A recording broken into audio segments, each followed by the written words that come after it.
Hello, everyone, and welcome back to another episode of Sipping Wealth Live, where I bring you news, tips, and tricks on how to wealth up. So, today I will be talking about debt, and a little bit I'm going to be hitting on credit as well, because they do kind of go hand in hand. So, I want to make sure I address them both.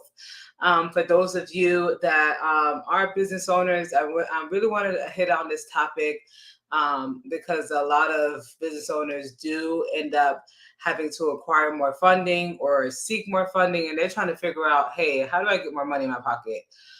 Even on the personal end, if you're like, hey, I got some debt and I don't even know how to get out of it, like, help me. So I'm going to be talking about that today. For those of you tuned in, thank you. Be sure to hit the subscribe button on the YouTube channel, any notification bell so that you don't miss out on any other Sipping Wealth Live episodes. I want to make sure that we are up and running on the. I know I always got to do this on Facebook. Okay,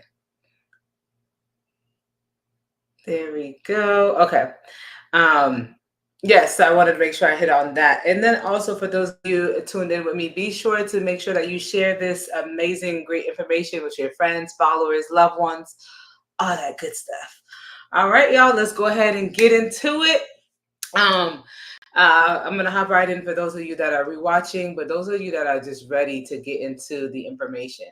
And also, per usual, if you have questions while I am live, be sure to drop it in the comment section. All right, y'all. For starters, when you're looking at debt and trying to figure out, hey, uh, how do I go about managing my debt, building my credit? Where do I go from here? So, for starters, we're going to start with understanding your debt and specifically. So, when understanding your debt, you need to take a look at what is all your debt, the interest rate.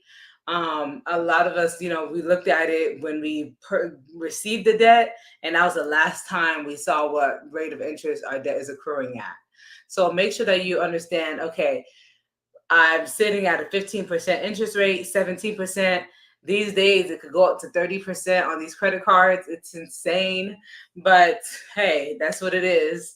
But knowing what interest rate you're sitting at, knowing what your payments, your minimum payments are going to be looking like, and then prioritizing your high interest debts versus your lower interest debts. So really getting a full idea of what your current debt situation look like. The next is making sure that you have a budget. I know you are at this point. You tired of me mentioning, dang girl, you gonna talk about having a budget on every live? Yes, because it is that important that you have a budget. You have to be able to see what exactly your money is doing. Usually, when you have a budget, you're able to see, okay, I have $3,000 coming in every 2 weeks. All right, with that $3,000, I know I have to take care of this, that, and the third. And you're reviewing this every month, every week, every 2 weeks, so that you can stay on top of these numbers. What this having a budget is going to allow you to do is manage your debt. I'm not saying, oh my gosh, I'm not one of the people that's going to coach you. You got to have zero debt, debt free. Woo. I'm saying, hey, we need to learn how to leverage debt, but have our manage debt properly. Okay, we can't have debt over consume us. We can't have so much debt and interest running around crazy that we are robbing Peter to pay Paul, and we're constantly running through the circle of being in debt more and more. No, what I'm saying is, hey, we are talking debt management. Okay, how to be in a better situation where lenders are looking at you and they're like, wow, like we gave them 20,000 and they managed it well, we're going to go ahead and give them 50. Oh, they managed it well, we're going to go ahead and give them 200K, 400K, and then you can leverage that to make even more and more money, because that's what we're here to do. We're here to make money, leverage, and grow our wealth overall. All right, but we're not going to do that unless we have first a budget and we understand our debt. The next is to make sure that we're prioritizing our payments. So, like I kind of mentioned it or alluded to it earlier with prioritizing those high interest rate payments. And I say that because those are I picture it in a way where it's like a boat. So your debt is a boat, and each well, your entire financial house is a boat. Let's say your entire financial house or net is a boat. All right, and each hole in the boat is going to be your debt or your interest that you're paying out to these lenders. So your biggest hole, you want to make sure that you're plugging first. So ideally, you want to make sure that you're paying off or focus on paying off that high interest rate first, because that's going to be your biggest hole. All right. So, and that's going to help you with keeping more money in your pocket overall as you continue to move through your financial house. So for my business owners, and y'all know that I coach this in general, as far as I focus a lot on business owners, because that is going to be your huge way um, of growing and maximizing your wealth, is having some kind of second stream, as far as whether it's investments, business, however, but making sure that you have that second funnel outside of your W-2 income, or if you're just strictly a business owner, making sure that you are properly managing that. But for my business and personal, for my business owners, you do want to make sure that you are separating your personal and your business finances. I mentioned this time and time again. This is critical, because you want to make sure that, one, if you have a LLC and things like that, it's going to make sure that the LLC, that limited liability protection, stays intact. If you start co-mingling, it no longer stays intact, because now when you're in litigation, they're like, oh no, you were using your business as personal. So all the money, all the assets are for grabs. When it comes to credit, when you're building, when you're the purpose of making sure that you're separating your business from your personal, also when you're building your personal and your business credit profile. So this helps lenders with seeing, okay, what is your business actually doing, and then what are you personally doing on your own. So maybe you're like, hey, I don't want it to touch my personal credit, I want it to go on my business credit. Well, your business has to be able to have streamlined, a actually established line of credit or credit history. All right, so we do want to make sure that, hey, if we do have that business established, we're protected on the personal end when we don't have to put everything on our personal credit. Um, the next thing I want to make sure I hit on is using credit wisely, y'all. Ultimately, we want to make sure that we're not just spending just to spend. We're not maxing out. Maxing out is probably the worst thing that you could do when it comes to using credit cards. You want to keep your utilization rate low, because that's going to tell your creditors, hey, their debt is getting out of hand, and then it's going to actually bring down your credit score. So we want to keep our utilization score under 30% on our cards. If it goes above that, and we're like, ooh, we just want to work on getting that below the 30% range. And then another way of assisting with this is asking for an increased line of credit. So if you are sitting at $10,000 and you are, say you are at $7,000 on the card, maybe you could go ahead and ask for a line of credit boost to $15,000. Now your credit utilization score is a lot nicer because you have a higher line of credit, right? So you can ask for a line of credit increase about every 6 months. So go ahead and do that. Like I said, even if you're like, hey, I'm not going to use that credit, or I don't need it right now. You don't apply for funding when you need it. You apply when you're in the best situation to go ahead and get it. Okay, because you don't want to wait until you're in need of funding to go after it, because you're going to end up being stuck, or me in a situation where you're so in need of the funding that you accept the high interest rate, or just poor terms altogether. And then you end up getting the short end of the stick, where you could have got even more funding at a lower interest rate if you would have got it when you were in a more healthy situation.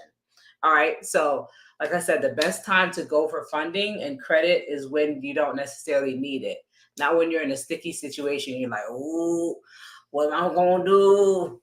It's not looking pretty for me. All right. By that, if you're reading this, it's too late. No. No, by that time it's late, You want to make sure that you get ahead of it. Um, of course, you want to make sure that you're building your relationship with your lenders.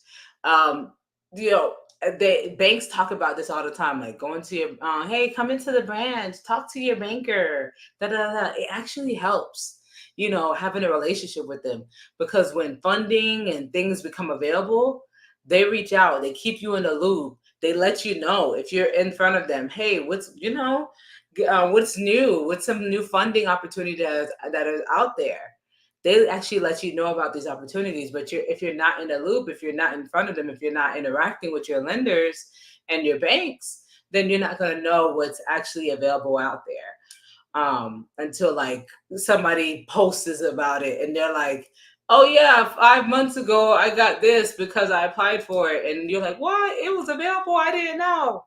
Well, build that relationship with your bankers, your lenders, things like that. It will definitely help you overall. Um, and yeah, a huge tip, which I probably even should even have to mention, is make sure you're paying your bills on time. Okay, not paying your bills on time is the quickest way to tank your credit. Um, is the quickest way to just have a spiral effect of not being able to have a good hold on your debt. Because once you start getting hit with penalties and fees, late fees, and then all of a sudden everything's stacking together, and you're like, what in the world? I can't afford this, right? So you want to make sure that you're paying it on time. If you're like, oh my gosh, I'm in a situation where, hey, I need a little extra time, reach out to your lender. It's better that you reach out to your lender and ask for for some wiggle room because you're dealing with the hardship, then you just let your debt go unpaid. Most of the time they will work with you. You may have to fill out some paperwork, something like that, but most of the time they will work with you if you just reach out to them and ask for an extension or a different payment arrangement, so that you'll be able to actually pay your bill moving forward. The next is, I know we go heavy on, making sure that you are managing your debt properly, but it's making sure that you have a healthy overall, rainy day fund, emergency fund, cash reserve. Because what ends up happening is when we don't have a rainy day fund, we end up going back into debt when something happens.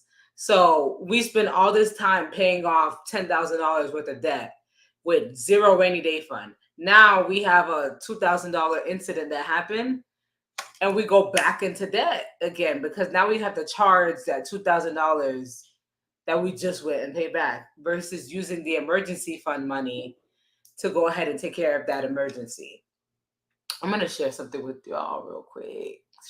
Okay.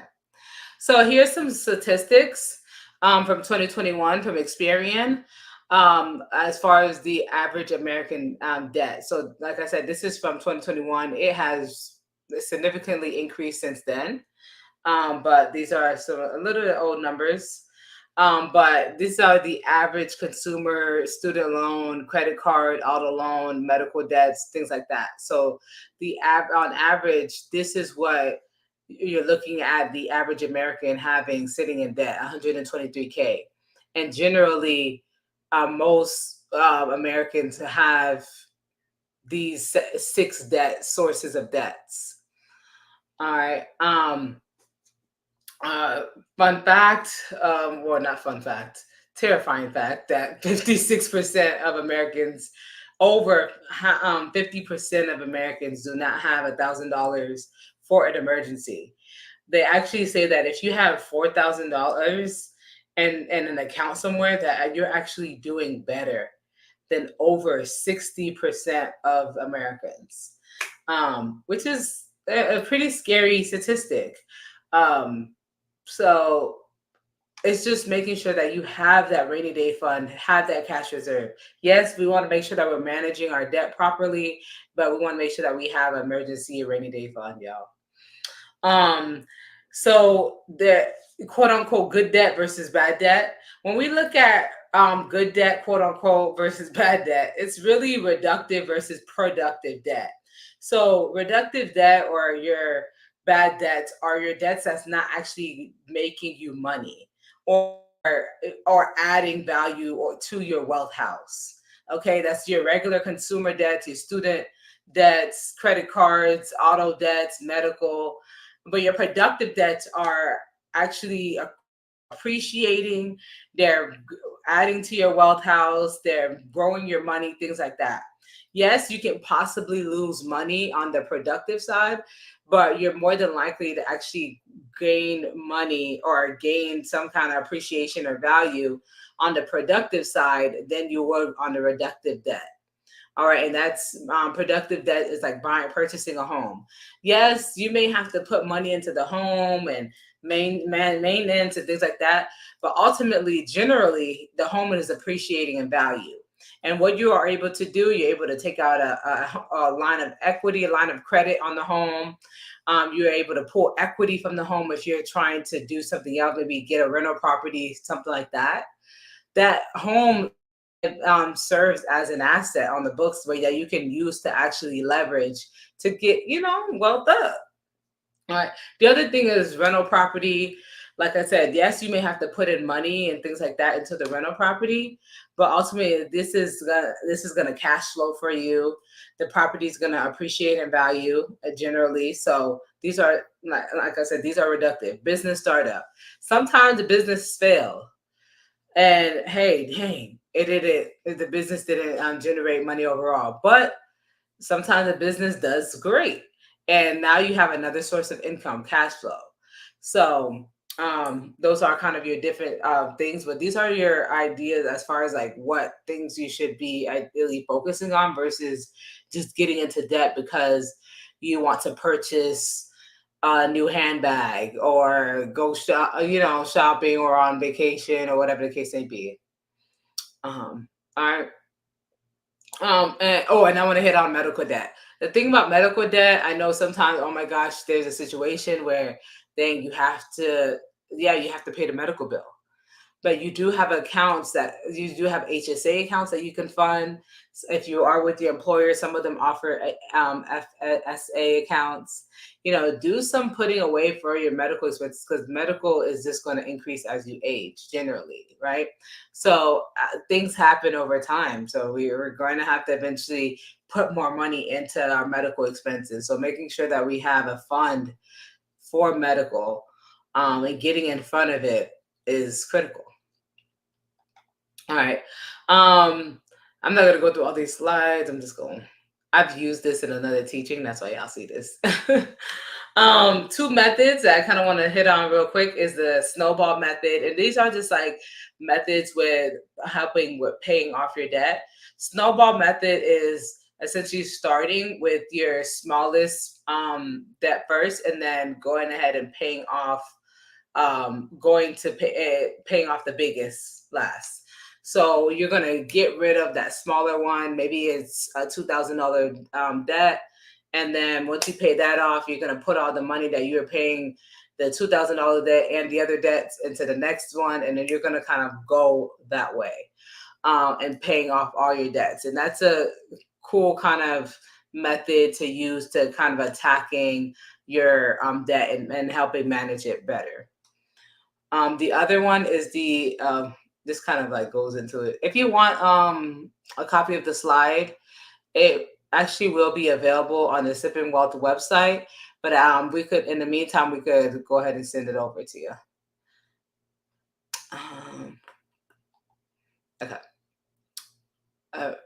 Oh, this one doesn't have the avalanche method. Avalanche method is going to be your debt management system where you're going to pay the biggest one off first, and then you're going to trickle down and knock out the smallest one last.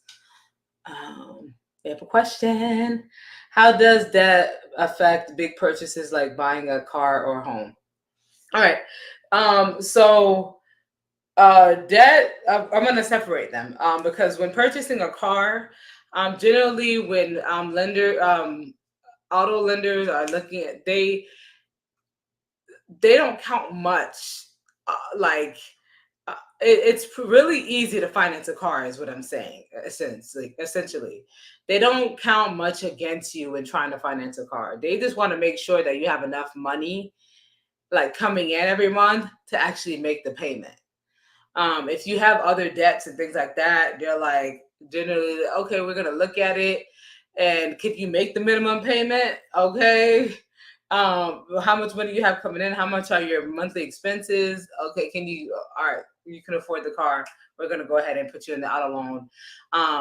And then if they think that you're a higher risk, what they're gonna require is just a higher down payment, and then they're gonna just have you at a higher interest rate on the financing side. But generally, when purchasing a car, that's what tends to be the play with that. They put you on, depending on how much debt or your payments looking like, they'll put you require a bigger down payment and put you at a higher interest rate. Now, when purchasing a home, because of that productive debt kind of side, and it appreciates in value, you have the line of equity and all that. Even though it is that, still a secured debt asset, they do require you to have a better debt to income ratio. So how does debt play into effect? They want to make sure that your debt is not more than 75% of the money that you're bringing in, because then they know that, hey, if you get one more incident that happens, a rainy day that happens, you're going to default on that home loan. And they don't want to process of having to sell your home, receive less than they were going to in the before, do the financing for the home, and then have to go through all that work. So they want to make sure that you actually can qualify for the home. So that's why they want to see, okay, your tax return, to see how much money after expenses you're actually bringing in for the year. So that's why they go by your tax return. And then when business owners or self-employed individuals do too many write-offs, they're like, okay, your expenses are way too high. Your expenses are too high, and you have other debts. So your gross income for the year, for example, and there's actually a calculator online. I could probably drop the link in the comment section, but it's a great calculator that you could use to kind of calculate what your income needs to be in order to, your debt and income needs to be in order to qualify for a particular home mortgage. I don't know what's going on with my computer. But yes, so they want to see that, hey, you have more than enough income to pay off your current debt, plus what this new mortgage payment is going to be. So that's how that comes into play. So that's why they're like, hey, if your debt is already 75% of your income, they're like, come on, ain't no way, they're gonna take on this home loan, and then if there's an incident that happens, they're gonna end up defaulting on their home. So they do take more into consideration when you're purchasing an asset like a home. And that's with all productive debts, like I went over on the slide. Productive debts, your business loans, your home loans, rental properties, and commercial, conventional loans, things like that. They're going to take more consideration as far as what your debt to income ratio looks like versus your consumer debt, because they'll give you a credit card. Even with terrible credit, they'll give you a credit card. The only thing they'll say is, hey, we need you to put some money down. We need you to do a secured line of credit card. So we need you to give us $500, and then we're going to give you $500 credit on your credit card. So they're going to hold some money, but they will still offer you. You could still get a credit card. But on that productive, yeah, that's, they're not gonna they're gonna take that more into effect. Hopefully that answers your question. I know I was a little long-winded. I'll be talking a lot, y'all. Okay. A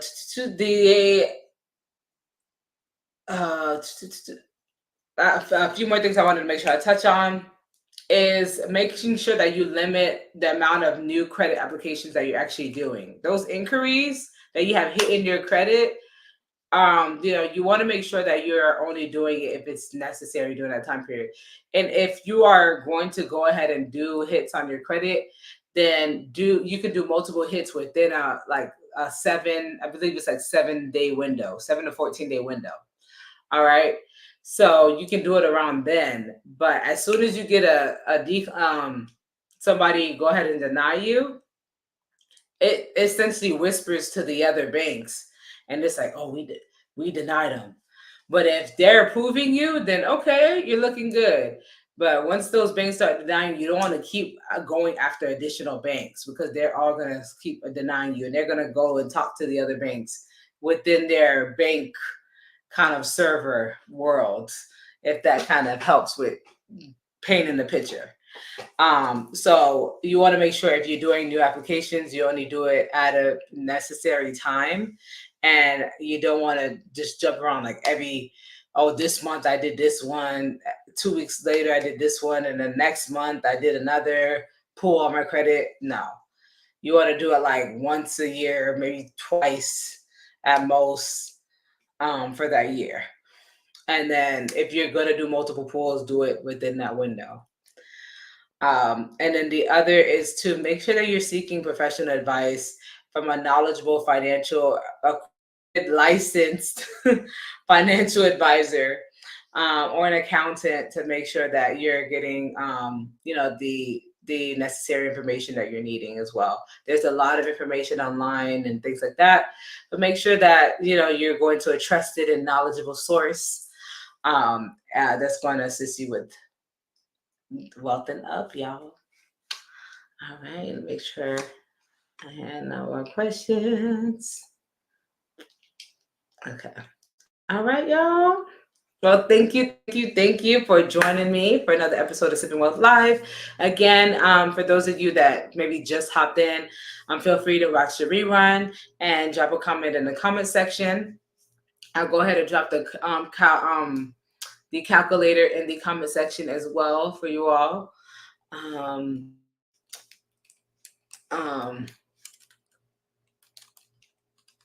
really wanted to, I think once I do it. Okay. So once I go ahead and I'm going to drop the link in the comment section for you all, for those of you that's trying to figure out your percentages on your mortgage, and what it's going to kind of look like. That's one of them. That's like a good mortgage calculator. Calculator.net also has calculators on like everything. And that's calculator.net. Let me drop that as well. Okay. All right. That should be helpful. All righty, y'all. Feel free to reach out, book an appointment at sippingwealth.com or our strategic tax accountants. Thank you again for joining me for another episode of Sipping Wealth Live. I'll see y'all next week, and have a wonderful, amazing Tuesday. And don't forget, wealth up.